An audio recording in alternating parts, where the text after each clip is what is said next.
Okay, ready for a deep dive? We're cracking open the self-healing handbook today. Mm, And wow, it is packed with stuff. We're talking like full-on spiritual transformation, finding unity within ourselves, all of that. really fascinating stuff. But, that's what we do here, right? We break it all down, make it make sense, especially for, our listeners who like really want to get into it. Yeah, yeah, absolutely. And one of the most interesting things this book digs into is this idea that there's this ripple effect. Like, imagine, if you will, your own personal transformation, your journey to like inner unity, that could actually spark change out in the world around you. Okay, hold on. Now that is kind of a mind-blowing idea. So Mm. you're saying like by healing ourselves, we're also what contributing to a bigger shift towards unity, like for everyone. That's the gist, yeah. And the author really hammers home this point that this is especially important now in what they call, and I quote, times of accelerated evolution, whatever that means, right? But I think the core message is we aren't just these isolated beings, you know? The work we do on ourselves, it ripples out, has bigger implications. Now that's something to think about. And speaking of inner work, the handbook, it talks a lot about this difference between feeling at one with everything and like actually being unified within. What's the deal with that? Right. Well, think of it this way. You've got all these spiritual practices out there, right? Right. And a lot of them, what they offer is a connection to something bigger than ourselves, like, quick phone call to a higher power. Right. But this handbook, it's arguing that real, true transformation, that's about embodying that connection fully. It's like, instead of just talking about baking a cake, you're actually like gathering the ingredients, mixing, baking, the whole 9 yards. I'm here for that analogy. I love it. You become the cake, right? Yes. And that really gets to what the author's saying here. It's not enough to just, understand these ideas of enlightenment or oneness on an intellectual level.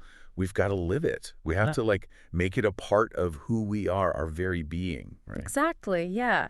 And that's where things get really interesting because this handbook, it actually kind of pushes us to question some of those buzzwords we hear all the time in Aren't spirituality. we like what? Things like enlightenment, light, all of that. Wait, what do you mean? What's wrong with those words? It's not that they're wrong, but the author argues that their meanings, they've become kind of vague, oversimplified maybe. And sometimes those very words, they can actually make that sense of duality, that separation between good and bad, light and dark, even stronger. Huh. So like, what's the alternative? If we're not striving for enlightenment, what are we supposed to be aiming for? That's the thing. The handbook suggests it's less about chasing some predefined state of being and more about figuring out what these concepts actually mean to you personally. What does it mean for you to feel whole, to feel connected, to experience that sense of inner peace? It's a journey, right? And this handbook is like your guidebook. I like that, a guidebook. So it's not about blindly following someone else's definition of spirituality. It's about making your own path. Yeah. Exactly. And that path, very often it leads us inward because, see, the handbook, it goes deep on this concept of our multidimensional nature. Okay, now hold on a second. Multidimensional nature. Now we're getting a little out there, even for me. Break that down for us. Basically, it's this idea that you as a being are so much more than just this physical body, this one life you're living right now. Imagine like different parts of you existing in other dimensions, other realms, maybe even on other planets. Other planets. Now, that is something I want to hear more about. Okay. But if we've got all these different aspects of ourselves, what does that mean for us here, now, in this life? Like, what are we supposed to do with that information? Well, that's where it gets really interesting because the author suggests that by exploring these other aspects of ourselves, maybe even tapping into memories from past lives, Bro. we can understand who we are at our core in a much deeper way. It's not about dwelling in the past, but about recognizing how those experiences, those other lifetimes, they've shaped us into who we are today. So we're talking about like navigating this multidimensional journey. And this handbook really seems to put a lot of emphasis on spirit guides. But it also says they're not all, here to help. Right. And that's huge. The author really stresses that we got to be discerning about the guidance we're getting, making sure it actually vibes with what's best for us.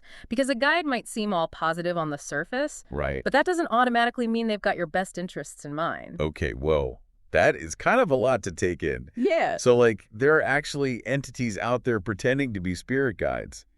What are we supposed to be looking out for? The handbook suggests it all comes down to trusting your intuition, that gut feeling, that deep inner knowing you have. Sometimes you just know, like instantly if something feels off. Right. But sometimes you gotta do a little digging. And how can we even tell if something's truly for our highest good? Mm-hmm. Which is like a massive question because, let's be real, we are constantly bombarded with advice, messages, energies from everywhere and everyone, right? That's where that whole concept of discernment comes into play. It's about being present, aware, tapped into that inner wisdom. The handbook even talks about how your physical body, like literally your body, can give you clues. Oh, interesting. Those tingly feelings, goosebumps, even feeling uneasy, those can be signs that something's not quite right. Okay, so we can't just blindly trust every voice out there, every entity we come across. We got to use our own judgment. Exactly. Which brings us to a really interesting point about spiritual protection. Okay, yeah, that's always been a big one for me. Like, do you think it's really important to shield ourselves from negative energies out there? That's where this author gets seriously thought-provoking. Because they say, always shielding yourself, constantly putting up those walls, that might actually mean you don't fully trust your own inner power, your own divine connection. Wait, hold on. So we're not supposed to protect ourselves. It's not about not protecting yourself, it's more about the how. Like, the handbook suggests that relying only on those external shields, it can mean you don't trust your own strength, your own ability to bounce back, your connection to source, all of that. Huh. That is powerful. It's like if we're always on guard, always putting up walls, are we actually just making that cycle of fear worse? Exactly. So instead of just shielding all the time, the author, they want us to cultivate trust. Trust in ourselves, in our own guidance. So then where does that leave us? If we're not supposed to be in a constant state of shielding, how do we deal with, like, well, life? The world could be chaotic, right? Unpredictable. And that, my friend, is where being in the flow comes in. The handbook talks about how when we're really aligned, like truly aligned with our true nature, we tap into that flow state naturally. Okay. Think of it like a river, always moving, carrying you where you need to go. Okay, so it's like surrendering to something bigger than us, letting go of control, letting the healing happen. Exactly. Although the handbook does say that can be a tough one for some people, especially these days, where logic and reason, that's like the gold standard. Totally. But it's like the author's saying, don't let your mind put limits on what you can heal from. There's a whole section in here about how our limited perceptions can actually block us from like really accessing higher levels of knowledge, higher awareness. And how the way we've been conditioned right from childhood, all the cultural beliefs we pick up, it shapes all of that. The handbook even calls it filtering. We're filtering everything through the lens of what we already believe, Right.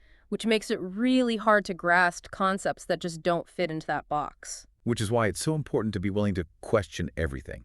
Question what we think we know and be open to, like, what else is out there, right? 100%. That's where knowing comes in, and the handbook is really specific about this. Cool. It's different from thinking or believing. This is about a deeper level of truth, like an inner knowing that goes beyond what our minds can even grasp. So it's not just about having faith. It's about, like, experiencing that truth for ourselves. Exactly. And this knowing, it can show up in so many ways, Intuition, direct experience, even those uncommon healing experiences we were talking about earlier. It's like all these roads leading to the same place. Right. That deeper understanding of ourselves and, like our connection to something bigger. The author's point is we all have the capacity for this deeper knowing, this connection to, like, our divine nature, this power to heal, to transform. It's about tapping into it. It's funny, we talk about this oneness, this unity consciousness, but the handbook's clear getting there. It's not always a walk in the park, is it? Not always, no. It can get kind of wild. There's this whole section on these, like, uncommon healing experiences, things that you wouldn't necessarily expect. Ever heard of, say, someone's head actually being moved during a session, like physically, to release tension? I mean, I've heard stories, yeah, that kind of thing. Or people suddenly, like, contorting their bodies into these yoga poses completely spontaneously. Wow. It really highlights how transformation, it can go way beyond what we think of as, normal. The big takeaway for me, though, is about trust. Trusting the process, even when things get intense, even when it's outside our comfort zone. Yeah, that makes sense. If we're talking about this power that's bigger than us, bigger than what we usually experience, it can get a little weird, right? Exactly. We got to be willing to surrender a little, don't you think? Let go of that need to control everything, let the healing just happen. Oh, 100%. Surrender. It's a big one. Yeah. But I bet that's easier said than done for a lot of people. Oh, yeah. It's a process. And the book even says it can be a huge roadblock, especially in our world today, where logic, reason, that's what we're taught to value. Right, like if it can't be explained by science, we're skeptical. But what if we're just not tuned into those other realms of experience? And that's what this handbook is all about. The author is saying our perceptions, they can actually hold us back, block us from reaching those higher levels of knowledge, higher awareness. So it's not just about opening our minds. It's like we need to expand our awareness beyond where it is now, push those limits. Precisely. And the author talks about how deeply ingrained some of those limitations can be. It's our upbringing, our cultural beliefs, even like the language we speak. It all shapes how we see things. It's like we're seeing the world through a filter, Mm. right? And we don't even realize it's there, The handbook actually calls it that filtering. We filter everything through what we already believe. which makes it really hard to grasp anything that doesn't fit into that, It's which is why it's so important to question everything, right? Question what we think we know and be open to, like, what if there's more? Yes, be open to the possibility. And that's where, and I think the handbook makes a really important distinction here, that's where knowing comes in. Okay. And this is different from just thinking about something or believing in something. This is deeper. It's like an inner knowing, a truth that goes beyond what our rational minds can grasp. So it's not about blind faith. It's about, like, experiencing that truth firsthand. Exactly. And that kind of knowing, it can come from anywhere, intuition, those direct experiences, even those wild healing things we were talking about. It's like they all lead to the same place in a way, Yeah. right? To this deeper understanding of ourselves or connection to something bigger. The author is saying we all have the capacity for this, for that deep knowing, that connection to our divine nature, that power to heal and change. It's in there. It's about tapping into it. It really makes you think, doesn't it? About all the possibilities that open up when we start to question our assumptions, when we start to explore those hidden depths within ourselves and the world around us. And when we allow ourselves to heal, to really step into our power, who knows what we might be capable of achieving, both individually and collectively. That's the exciting part. The self-healing handbook, it's not just a book, it's an invitation. It's a call to action for all of us to, dig deep, challenge our limits, and embrace the full potential of who we truly are. And remember, you're not alone on this journey. Keep exploring, keep questioning, keep healing, and who knows what amazing transformations await.